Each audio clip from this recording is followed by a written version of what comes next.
Oke guys, selamat datang lagi di channel saya, dan kali ini kita akan membahas sebuah multimeter yang barusan saya beli, yaitu multimeter dari Zoyee JT102L. Bagaimana dengan kualitas dari multimeter ini?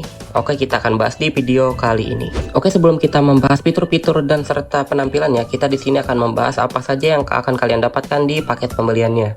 Pertama-tama dalam paket pembeliannya, kalian akan mendapatkan unitnya, tentu saja di sini ada multimeternya, terus beserta juga dengan kabel pengukurnya seperti ini. Selain unit dan juga kabelnya, kalian akan mendapatkan sebuah kabel yang seperti ini. Kabel ini berfungsi sebagai sensor suhu, yang mana saat kalian pasangkan ke propnya seperti ini, itu dia akan langsung membaca suhu. Nanti kita akan coba bagaimana kabel ini berfungsi untuk membaca suhu ya.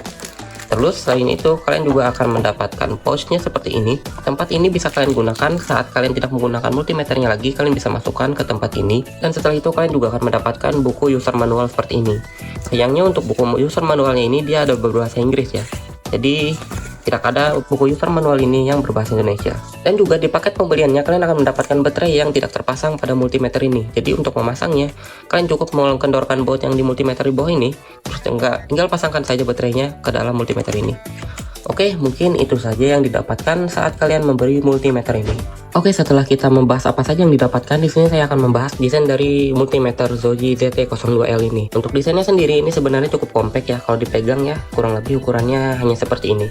Tapi ini walaupun compact, dia tetap kokoh banget. Bahan yang digunakan itu dia sangat rapi ya, finishingnya juga rapi di sini, tidak ada yang kelihatan kasar sebenarnya. Dan untuk di harga 200 ribuan ini juga sangat cukup baik ya. Sebenarnya untuk tipe Zoyee ZT102 ini ada banyak ya, ada 3 macam. Pertama-tama itu ada ZT102. Kalau ZT102 itu dia warna biru. Cuman layarnya sama seperti ini, cuman dia tidak ada mode L ini. L ini fungsinya untuk induktivitas, nanti kita akan tes juga. Terus ada juga untuk ZT102A. Untuk ZT102A itu dia fiturnya sama seperti ZT102 biasa, cuman dia tidak ada induktivitas dan dia layarnya warna hitam, terus dia ada mode auto. Dan seperti punya saya ini adalah ZT102L. Untuk ZT102L di sini dia ada mode induktivitas, tapi layarnya mode biasa seperti ini dan dia tidak ada mode auto. Oke, mungkin itu saja ya perbedaan dari ketiga tipe Zoyee ZT102 series ini. Dan selebihnya ini menurut saya tidak ada lagi ya yang bisa dibahas tentang desainnya. Dan untuk urusan desainnya kalian bisa lihat sendiri seperti ini ya desainnya. Oke, lanjut di sini sekarang saya akan menjelaskan pada kalian bagaimana cara menggunakan fitur-fitur di multimeter Zoyee ZT102L ini. Pertama-tama di sini kita akan cara menggunakan fitur mengukur voltasenya. Dalam settingan default bisa kalian lihat di sini. Dalam settingan default dia akan digunakan untuk mengukur arus DC.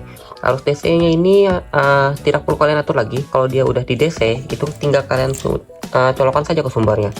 Sebagai contoh di sini saya akan menggunakan baterai 9 volt seperti ini.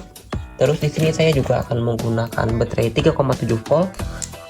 Dan mungkin saya juga akan menggunakan baterai ukuran 1,5 volt, ukuran D seperti ini. Dan perlu kalian ketahui, untuk baterai saya ini dia posisinya ada yang penuh, ada yang enggak ya. Terutama untuk baterai ini dia tidak 1,5 volt lagi. Jadi saya akan sebagai contoh saja ya cara menggunakannya. Oke, lanjut. Caranya pertama-tama kita tinggal langsung colokkan saja multimeter kita ke positif dan negatif terminal di baterainya. Nih, sebagai contoh di baterai 9 volt itu dia juga akan terbaca 0,9.49 volt, yang artinya ini terbaca 9,50 volt kalau kita bulatkan aja ya. Oke, lanjut. Sekarang di sini kita akan ngetes baterai 3,7 volt. Nah, seperti ini caranya, sama seperti tadi. Kalau bisa itu gak dipegang ya baterainya, seperti ini aja dah. Jadi positifnya kita letakkan di positif baterai dan negatifnya di negatif baterai. Dan saat kita colok, kita akan bisa ngelihat nilai dari voltase baterainya. Di sini terbaca 3,2 volt. Kenapa 3,2 volt? Karena ini posisi baterainya udah drop ya, mau habis. Ini seandainya kita coba nih baterai yang satunya. Ini kalau nggak salah isinya masih penuh ya. Ini bisa kalian lihat sama seperti tadi, plus dan negatif. Nah, 3,8 volt. Bentar, ini ada lagi ya. Baterai 1,5 volt. Isinya cuman di bawah 1 volt ya. Nah, seandainya kita masang kebalik, yang harusnya positif ke negatif seperti ini. Nah, yang harusnya positif ke negatif seperti ini, seandainya terbalik itu tidak masalah. Hanya saja nanti saat dia terbalik itu akan ada tanda negatif. Nih, bisa kalian lihat ya. multimeter. Nah, seperti ini, saat dia terbalik polaritasnya, akan muncul tanda negatif seperti ini. Jadi, seandainya polaritasnya terbalik, itu aman. Nah, ini kalau dia tidak terbalik, ini seandainya kalau baterainya terbalik. Jadi, masih aman ya. Oke, itu untuk mengukur pol bagian DC. Untuk masuk bagian AC, tinggal kita tekan saja bagian selekin sekali sampai bunyi bip. Nah, ini untuk mengukur arus AC. Untuk mengukur arus AC itu gampang ya, sama seperti tadi. Dia akan langsung menyesuaikan arus yang kalian ukur. Misalnya, saya ngukur PLN di rumah saya ya, 220 volt. Oke, bismillahirrahmanirrahim. Nah, dia akan otomatis tuh. Kita ulang ya. Bisa kalian lihat nanti. Dia akan otomatis nyesuaiin. Nah, sini terbaca 223 volt. Yang mana untuk listrik rumah itu cukup standar di listrik sekitaran segitu. Oke, lanjut. Seperti itu saja. Terus untuk kita ngukur hertz, ini agak unik ya. Kalau kita ngukur hertz, itu kita tidak perlu kabel lagi. Nih, seandainya nih kabelnya saya lepas saja. Untuk ngukur hertz, kita tinggal ngeletakin multinya ini pada sumber yang ingin kita ukur. Nih misalnya, di arus 220 volt ini standarnya 50 Hz. Kita tinggal dekatin aja seperti ini. Nah, dia langsung terbaca 50 Hz. Terus seandainya kita jauhin, dia akan bertahan nilainya selama 3 detik. Kita tunggu saja. Nah, hilang. Dia akan kereset lagi ke 0. Ini saya contohkan ulang. Saat kita dekatkan, dia akan ngebaca. Dan saat kita jauhkan, nilainya akan ngehold selama 3 detik. Nah, gitu. Nah, misalkan kalian mau ngehold nilainya lebih lama, itu caranya gampang. Itu, pertama-tama kita letakin aja seperti ini. Nah, kalau udah kebaca, tekan tombol hold sekali. Kita tekan tombol hold ini ya sekali. Nah, kalau kita tekan tombol hold sekali, otomatis nilainya akan tetap di sini ya. Dan ini dia akan terkunci sampai kita tekan lagi tombol holdnya. Oh ya, saya juga lupa bilang, seandainya nih dalam posisi voltase tadi ya, ini kalian bebas di voltase DC ataupun AC. Tombol hold juga berfungsi seperti tadi. Ini saya contohnya. Nah, seandainya kita ngukur dan nilainya keluar, kita tekan tombol hold sekali, maka nilainya akan tetap di posisi itu sampai kita tekan lagi tombol holdnya. Oke, ya itu saja sih tambahannya. Lanjut, di sini kita akan coba masuk ke mode yang kedua. Nah, di sini dia bisa digunakan untuk mengukur milivolt, lebih kecil dari volt yang tadi ya. Jadi ini dalam satuan skala milivolt DC dan juga AC. Karena saya tidak mempunyai alat buat mengukurnya, jadi kita skip aja. Kurang lebih caranya sama seperti tadi ya. Lanjut, di sini juga ada mode hertz seperti tadi ya. Saat kita dekatkan, dia langsung ngebaca. Nah, seperti ini. Terus selain mode hertz, di sini juga ada persen. Persen ini sama ya, dia buat melihat hertz juga. Nah, kurang lebih seperti itu. Nah, kurang lebih seperti itu ya. Tapi saya juga kurang tahu sih sebenarnya fungsi hertz ini. Kalau kalian, maksud saya fungsi persen ini. Kalau kalian lebih tahu, kalian bisa bilang saja di kolom komentar. Lanjut, di sini dia ada mode derajat Celcius. Nah, untuk derajat ini kita memerlukan probe yang ini. Ini sudah ada di paket pembelian juga. Tinggal kita colokin aja senormal. Yang warna merah ke bagian merah, dan yang warna hitam ini ke bagian hitam seperti ini. Nah, di probe-nya ini, bagian ujung probe-nya ini bisa kita gunakan untuk mengukur suhu. Oke, contoh di sini saya akan coba mengukur suhu tubuh. Nah, otomatis nilainya akan naik ya. Seperti itu. Nah, selain buat mengukur suhu tubuh, kita juga bisa menggunakan korek. Ukur api, ini juga bisa digunakan untuk mengukur api. Seperti contoh seperti ini. Kita akan coba nyalakan api dan dekatin ke sini. Bentar aja. 1, 2, 3. Set. Nah, lihat. Suhunya langsung naik ya. Kita ulang. Kan untuk mengukur suhu api. Nah, seperti itu. Jadi ini menurut saya multifungsi ya. Kita bisa gunakan buat mengukur apapun.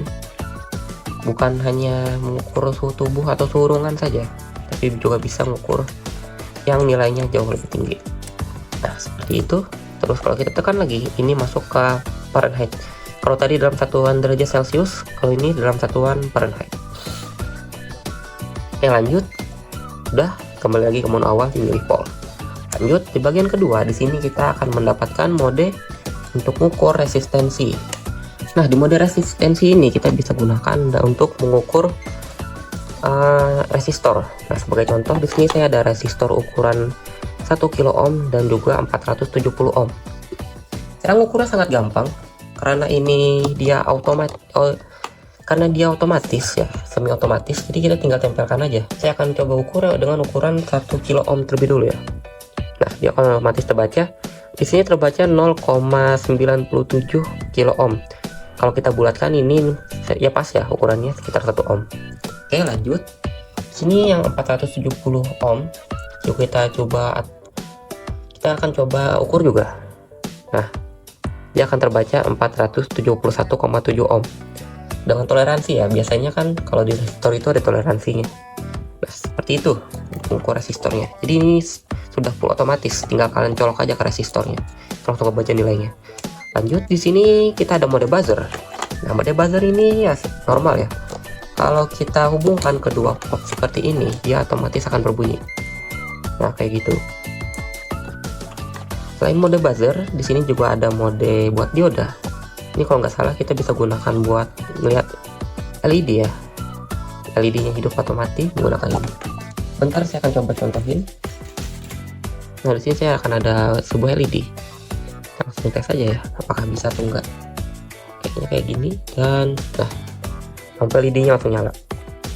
Ini buat mengukur LED dalam satuan. Maksud saya dalam LED yang sekitaran 0 sampai 3 volt. Oke, lanjut. Selain mode dioda, di sini ada buat mengukur kapasitor. Ya, ini juga salah satu fitur andalan saya ya. Karena nilai range-nya itu ya lumayan besar. Oke, jadi di sini saya akan coba ukur kapasitor dengan nilai 4700 mikrofarad. Nah, sebelum kita ukur, itu alangkah baiknya kita shortkan dulu terlebih dulu kedua kaki kapasitornya seperti ini ya. Oke. Setelah kita shortkan, baru kita ukur. Oke, kita akan coba ukur ya. Pertama-tama untuk kaki minusnya, kita masukkan ke kaki minus kapasitor, dan kaki plusnya, pro plus, kita masukkan ke kaki plus di kapasitor. Nah, dia akan otomatis ngebaca ya, mulai menghitung sampai keluar nilai akhirnya.